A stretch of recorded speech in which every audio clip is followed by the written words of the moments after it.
It took me 17 attempts to be the first gym leader on this Hardcore Nuzlocke of Pokemon Ancestral X, which is one of the hardest fresh ROM hacks out there. Beating Viola in Ancestral X can be a giant struggle, which it most certainly was for a novice Hardcore Nuzlocker like me.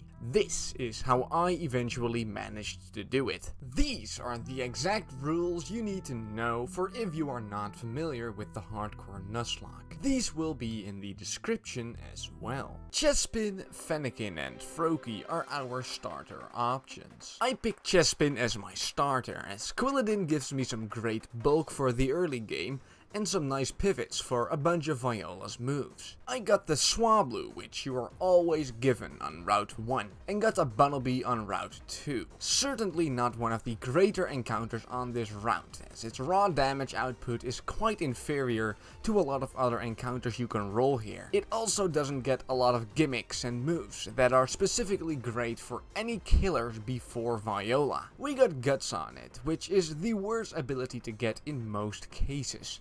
But its takedown, while risky with the recoil, was actually quite a nice way to deal a hard hit and KO a Pokemon out of nowhere, considering it outspeeds most of the early trainers. I rolled an Elekid on the Vanderbilt Town encounter. It carries the electric fighting type in this game, but does not have great raw damage output in the early game. Certainly not the worst encounter you can get, as it offers a very speedy Thunder Wave for some early fights, and some nice counters for some tough early normal and water types. Ideally you would want one of the fire or rock types here, as they are quite a bit more helpful for Viola, but this is hardly something I could complain about. In Sandaloon Forest, you're happy with most of the encounters that are not the elemental monkeys, but I got really lucky and got a starter Horde encounter, which gave me a choice between the 3 Generation 4 starters. This is where I made my first significant mistake of the run, as I picked the Totodile here, making the argument that I did not have a water type yet and could skip out on doing a fishing encounter on the next route this way. Not only is a fishing encounter on Route 3 simply a great encounter to get in general and thus standard, Croconaw gains the dark typing upon evolving at level 16, making it a horrible Pokemon for Viola, as it gets 1 or 2 shot by almost every Pokemon she has. Cyndaquil would have absolutely been the better choice here, as it has way better damage output and resistances to Viola's bug types, as well as way better baiting options for moves like Bulldoze, Water Pulse and Will-O-Wisp. Nevertheless, this is the Pokemon that I caught and what I would have to use for this run. On Route 3, you normally go for a fishing encounter as you get the Old Rod and you have a 95% chance for a great encounter. Because I had now gotten the Totodile in the forest, I opted for a grass encounter which gave me Rattata. This Rattata had Hustle, meaning that when I use it, I basically have a 80% chance to instantly win the current matchup.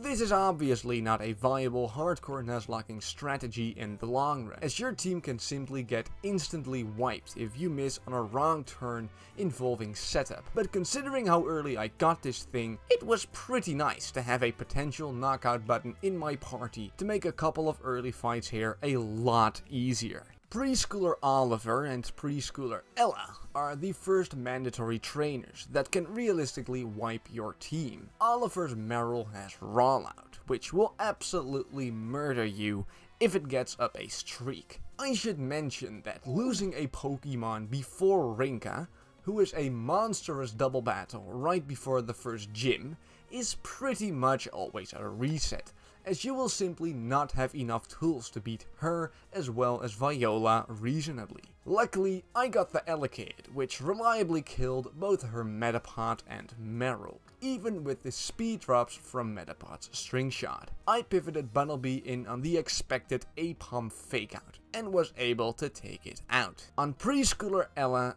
the main annoyance is actually her Pichu. It will die to any hit, but it's got static, meaning you are very likely to sustain a paralysis, which cripples you for either her Shinx or Meowth.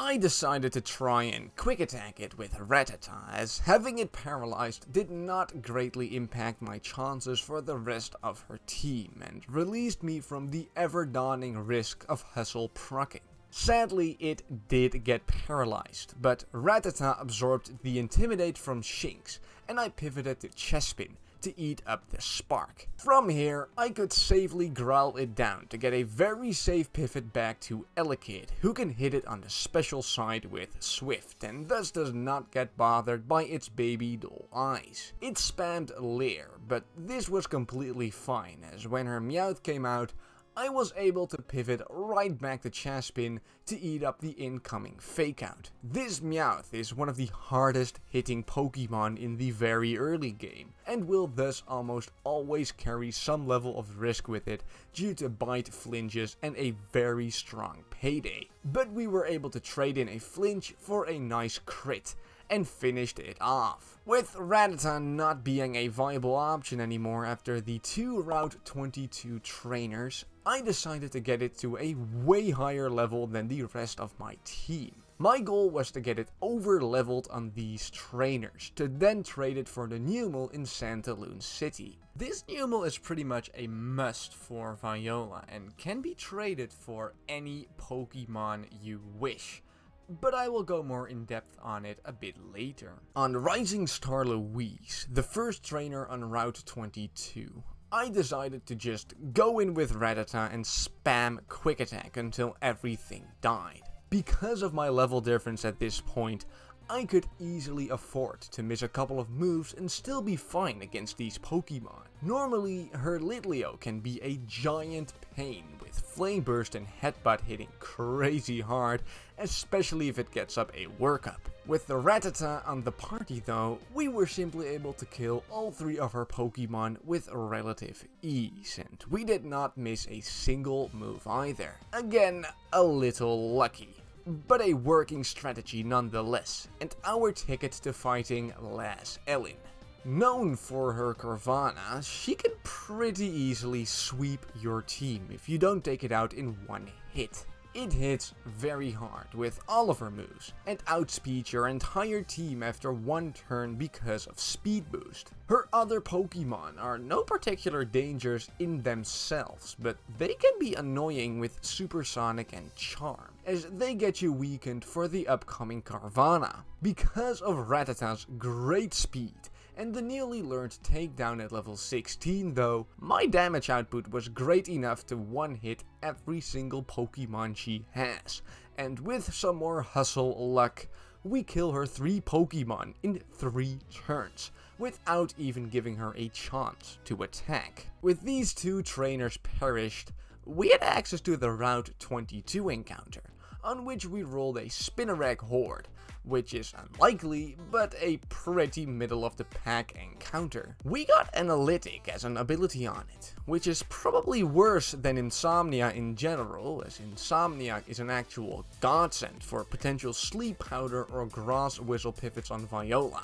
Nevertheless, it can help out nicely with Sticky Web, and Shadow Sneak is nice for priority. This is also where I say goodbye to Rattata. It has been an amazing help, but you really want Numel for the upcoming couple of battles, and Hustle Rattata is simply not a viable option anymore after Route 22. This Numel is always the same, with perfect special attack IVs, a perfect quiet nature, and holder of the Wise Glasses, which is a definite bonus. It is also level 10, meaning we get to trade in our nearly overleveled Pokemon here for one that is very comfortably under the level cap. My next challenge is Roller Skater Rinka, who is easily the hardest fight before Viola. This fight is a double battle, meaning you have to plan really well for her. She can kill one of your Pokemon in the first 1 or 2 turns by doubling easily, and that means she gains instant great momentum, pretty much ending your run right then and there. The biggest struggle is her Blitzel, which is also one of the biggest reasons you want Numel here. Spark and Flame Charge just hit crazy hard on a lot of the early available Pokemon, and if it doesn't see an immediate kill, it can cripple you with Thunder Wave. A common strategy, and the one I used here, is to bait a Spark or Thunder Wave from the Blitzel with a Water or Flying type,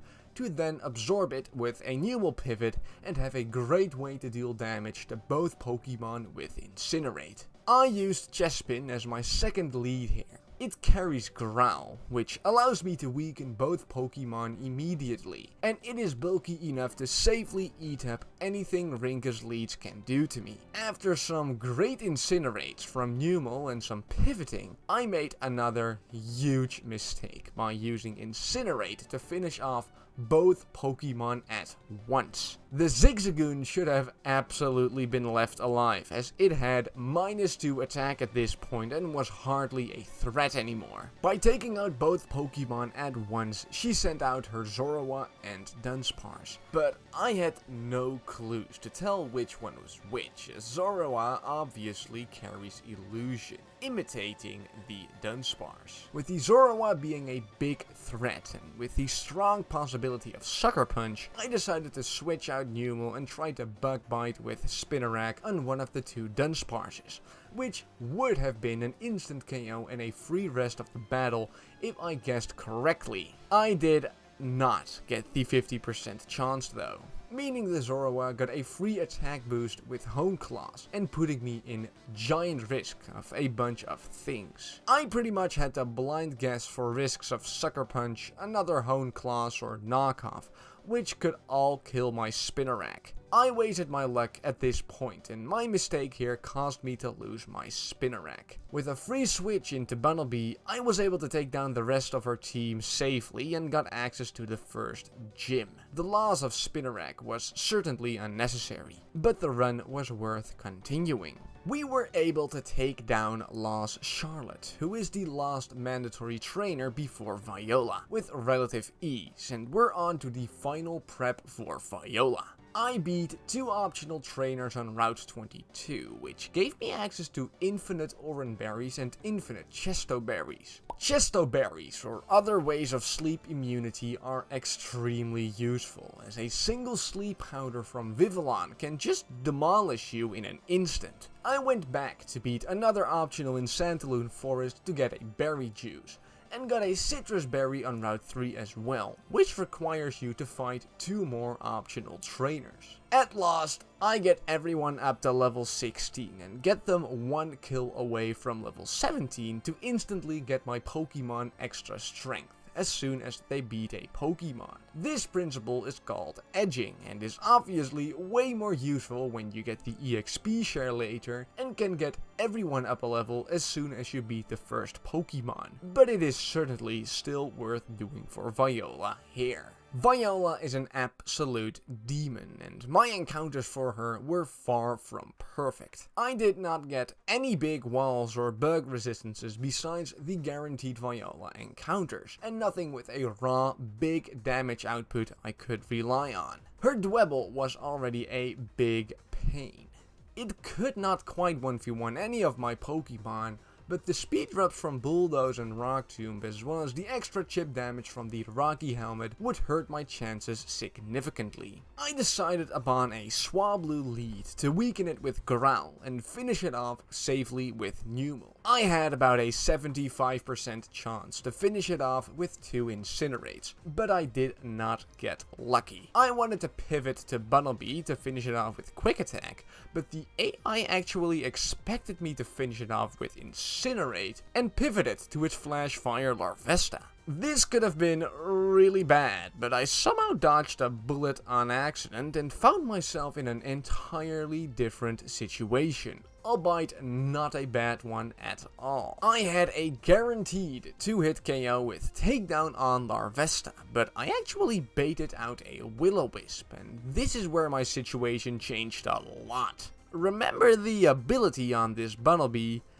Yeah, it was Guts. Bunnelby just turned into the most important member of this battle, as my damage output was now insane. Even though it was now on a clock, as takedown recoil plus burn would only give me a couple of turns, I had to take as much advantage of this situation as possible, as it was my out on this battle I had never beaten before. I killed the Larvesta, the Dwebble, and one hit KO'd her Surskit this way, basically wiping out half of her team in 3 turns. Bunnelby was sacrificed in this process, but our chances of beating Viola were increased significantly. Having no clue as to what would be sent out, I put in Elekid, as I had valid options with Thunder Punch, Fire Punch, and Thunder Wave on anything she could send out. I got the Joltik, and we managed to burn it on the first Fire Punch. Even though Elekid took significant damage, the burn helped to kill off the Joltik, meaning there were only 2 Pokemon left. This, though, is where Vivillon comes in,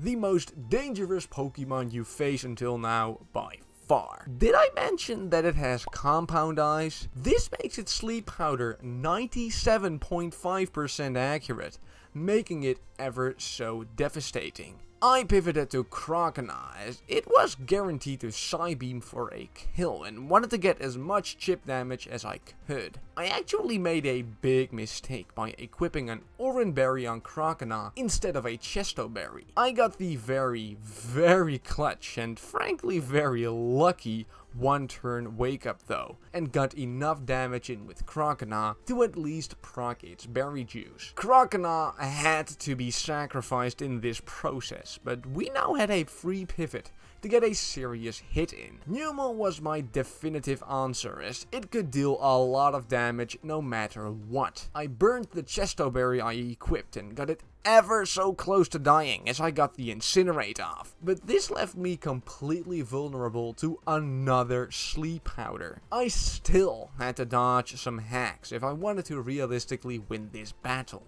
as this Vivillon will just spam sleep powder if it doesn't see a kill. I actually got another clutch 1-turn wake up and managed to finish off the Vivillon. Swadloon was our final Pokemon, and as we walled it with Quilladin, we could slowly but surely weaken it down and kill it with the Chesto Berry Elekid. I had finally beaten Viola for the very first time.